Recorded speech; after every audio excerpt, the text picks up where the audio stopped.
It's kind of funny, isn't it? But also deeply troubling that young people in our culture can't tell a 5'9" white guy that he's not a 6'5" Chinese woman.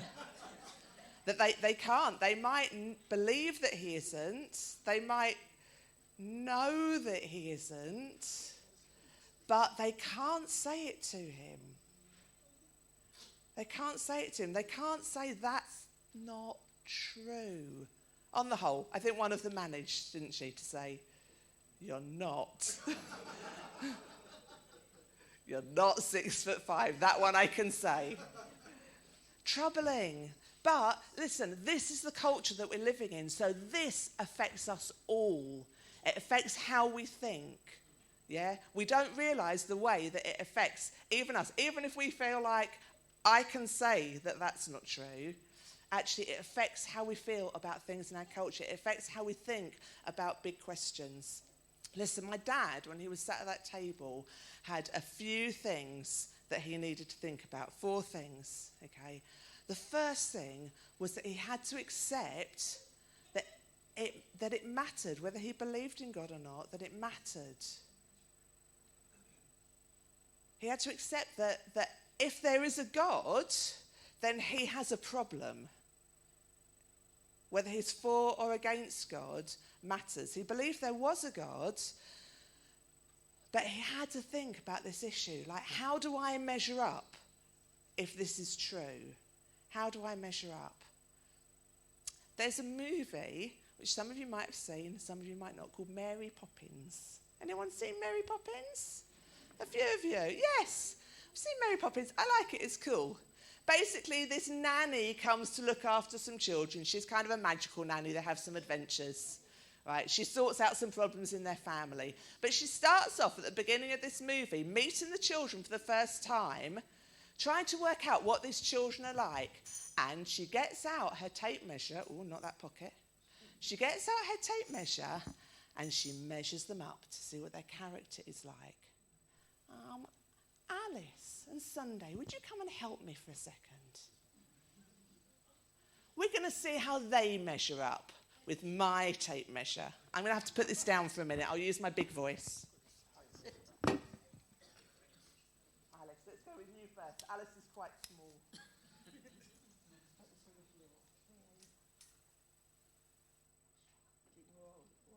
Well, I think we're just there, Alice. What does it say? It says something on my tape measure here. It says, servant-hearted and very gentle, can be grumpy when she's hungry.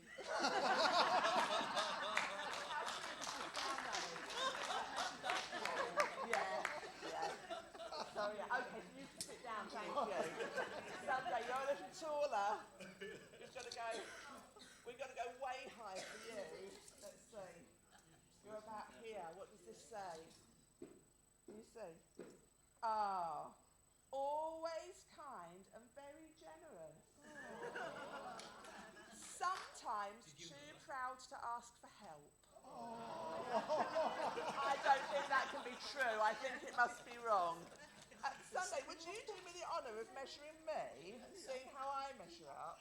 Let's put that on the floor. There we go. Is that about right? Am I about there? Yeah, okay, let's see what it says about me. I'm a bit worried now. Has a cheery disposition. I think that's true. Can be stubborn and impatient. I don't like that one so much. Rob's nodding.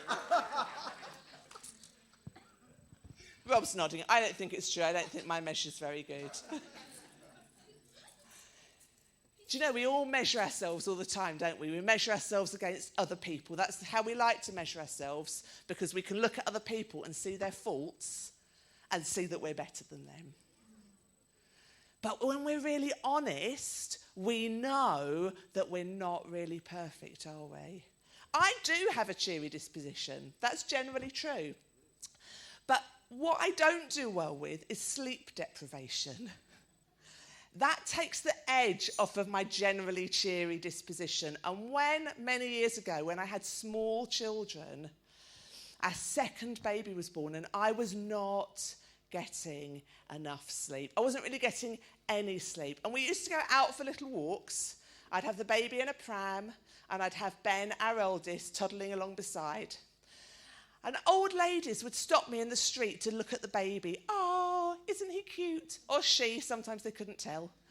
I always dressed him in blue, but sometimes they thought maybe it's a girl. Oh, aren't they cute, aren't they cute? And then they would turn to Ben, and they would say, oh, what's his name? And this is how the conversation would go. Ben would say, his name is Micah, because his name was Micah.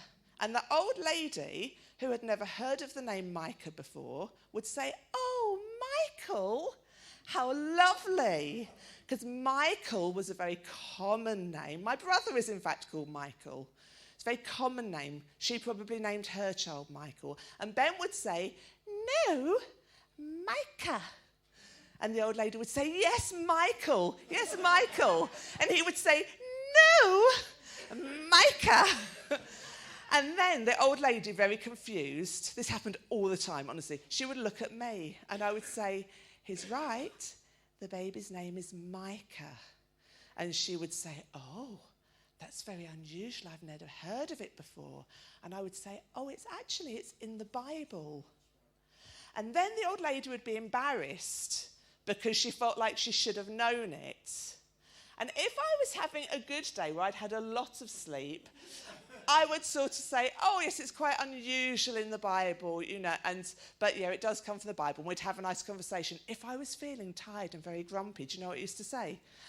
Actually, it's a whole book of the Bible. Like, you should know. It was very mean of me. Very mean when I could see an old lady who was embarrassed for not knowing it. Even if you've got a cheery disposition, you're not always cheery, are you? Even the things we're good at being like, we're not good at it all the time. We're not even good by our own standards. I knew when I was being mean to old ladies in the street. Can you even believe that I was? I can't. I'm horrified at myself. We don't measure up, do we, to God's standards? And that was the first thing my dad had to realise, that he wasn't good enough. None of us are truly good, are we? We've got things that we're ashamed of. We've got things we're embarrassed of. The Bible calls it sin. Stuff that we can't deal with ourselves. We can't make ourselves be better. No matter how much we try, we can't be perfect. And the Bible tells us that in order to be near God, we need to be perfect. So we've got a problem. God can't have sin near him. But it's in us. So we've got a problem. The second thing my dad had to think about was what he really believed then about this Jesus that Yemi was talking about. How does Jesus measure up? Do you know, if we went out into the street and asked people who they think Jesus is, most educated people would acknowledge that Jesus did exist. He was a real person. He's a historical figure. No historian would doubt that. Everybody knows, or ought to know, that Jesus was a real man, a real person. That the historical evidence is overwhelming. My dad knew that. So if you ask people who they think Jesus is, there's usually two kinds of answers that you get. People say, oh, he was a good man, a good teacher. Yeah? That's the kind of thing that people might say about Jesus. Other people, if they follow a different religion, would probably say he was a prophet. Yeah? A different kind of good man. But that is not what Jesus said about himself. Jesus didn't claim to be a good man or a prophet. Jesus claimed to be God. Now, this sometimes shocks people. They say, show me where in the Bible Jesus actually says, I am God. Well, do you know he does? But sometimes it's hard for us to understand because we don't understand what Jesus is saying when he says things. So, for example, Jesus called himself the Son of Man. Well, that doesn't sound to us like he's saying he's God, does it? A son of man. I'm not a son of a man, I'm a daughter of a man. Doesn't sound like any kind of big claim, does it? But when Jesus said that, he was referring to something else. He was referring to a prophecy in the book of Daniel. Anybody, any Jewish person at that time would have immediately known what Jesus was talking about.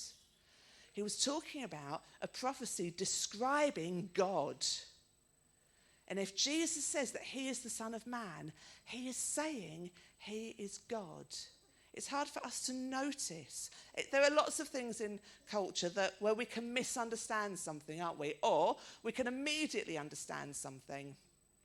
If I walked out in the street now and said to a person, in or out, they would not know immediately what I was talking about. But it's not that long ago that if I'd walked out into the street and said to any person in England, in or out, they would have immediately known I was talking about Brexit. Yes? It makes sense, doesn't it? When you understand the context, in or out was the question everybody was asking themselves not that many years ago, but already it's lost that meaning to us. I believe in some countries, if I was offered some hot drink, I might get something stronger than the cup of tea I was expecting. In some cultures, a hot drink means an alcoholic beverage. I'd be definitely expecting a brew. Words can lose their meaning, expressions we can maybe not always understand. But Jesus said that he was God. When he was challenged, he responded in Mark 16, he was asked, basically, are you God? And he said, I am. That's the name that God gave himself. They immediately said, blasphemy. They knew what he was saying. Jesus absolutely, categorically claimed to be God. And this gives us a problem, doesn't it? Because let's just imagine for a minute a good man that we know. Let's take Mike as an example. He's a good man. Yeah, we can agree. Mike's a good man. He's a good teacher. Yeah? Sometimes he prophesies. He's a prophet. He's got a prophetic gifting. But if Mike got up one Sunday and said, by the way, everybody, I think it's time for me to just tell you, I am God. You'd be worried, wouldn't you? You'd be worried. A person who claims to be God, there's only one of three options. Number one, they are cuckoo. They're mad. They're not fully with it. If a man says they're God, we know that it's not true. If they really believe it, that makes them mad, doesn't it? That makes them mad. Jesus said he was God. Was he mad? What if Mike says he's God, but he knows really he isn't? He's just doing it to deceive you. It's another option, isn't it? Maybe he believes it, in which case he's mad. Maybe he knows really it's not true and he's just trying to deceive you. That tells us something about his character, doesn't it? We can no longer conclude that he's a good man. It's not an option on the table. Or the only other possibility is that it's true. Either he believes it's true, but it's not. He knows it's not true and he's lying, or it is true. There's only three logical options. C.S. Lewis actually made this argument, and this is his conclusion. Either this man, Jesus, was and is the Son of God, or else a madman or something worse. You can shut him up for a fool, you can spit at him and kill him as a demon, or you can fall at his feet and call him Lord and God. But let us not come up with any patronizing nonsense about his being a great human teacher. It doesn't add up, does it? It doesn't add up. Peter knew that it didn't add up, and he concluded that Jesus must be truly God. But then he still had a problem. Remember, he knew that Christianity meant giving up every fun in his life. All the joy was going to be gone. That's what he thought. He thought he would have to give up all the good stuff. Do you know, there is a cost to knowing Jesus, but it is not the cost that my dad thought it was. I've met you lot. You know how to have fun. I've met people who love and believe in Jesus. I've seen you worship this morning. Knowing Jesus doesn't mean giving up all the fun in your life, but it does mean your life changes. My dad wasn't the same man that he was before. One of the costs he thought was going to be that he wouldn't be able to be with the love of his life. He thought that she would reject him. It wasn't true, was it? It wasn't true. She'd found Jesus as well. But there is a cost. When we come to Jesus, we die to our old selves and we become a new creation. Now, this is good news because of that problem we talked about before. All our sin is taken by Jesus at the cross. We get a fresh start. We get to be free from sin. Not that we never do it. I'm still sometimes... Actually, I haven't been grumpy with an old lady for a very long time. Not that I can think of. Yeah, but still I make mistakes. We all still make mistakes. We do things that we're not proud of. But Jesus has paid the price and made a way for us to come into relationship with this good Father that we were talking about earlier. So for us today, it's decision time. Some of us have already made this decision, and some of us maybe haven't. Some of us maybe came in here today feeling a bit like I'm on the fence. I don't know what I believe. Maybe you're like my dad was many years ago. I'm on the fence. And it's been a shock to you maybe for me to say there's no fence. You've got to decide, are you for God or against God? And I'm going to give you an opportunity now. I'm going to pray. We're going to all close our eyes. I'm going to pray. And if this morning you want to decide to be for God, maybe you've realised that you thought you were on the fence, but there's no fence. You actually were against God and you want to be for God, then today's an opportunity for you. And after I've prayed, you can pray with me. And after I've prayed, everyone's going to keep their eyes closed. I'm going to give you an opportunity to just raise your hand. It's just a sign for making that decision, saying, yes, God, I want to be for you. I want you to change my life for the better. We're going to do that now. Let's close our eyes. King Jesus, thank you that when you said you were God, you weren't mad, you weren't wicked, you were telling the truth, that you are the way in which we can come to know the perfect Father. So much better than my dad, and he was pretty good. But Father God is the perfect Father. And today we want to say, Jesus, we're sorry for all the sin, all the mess, all the ways that we get things wrong in our lives. We want to give that all to you and accept your forgiveness and the freedom to come into a relationship with God. We were against you, but now we're for you.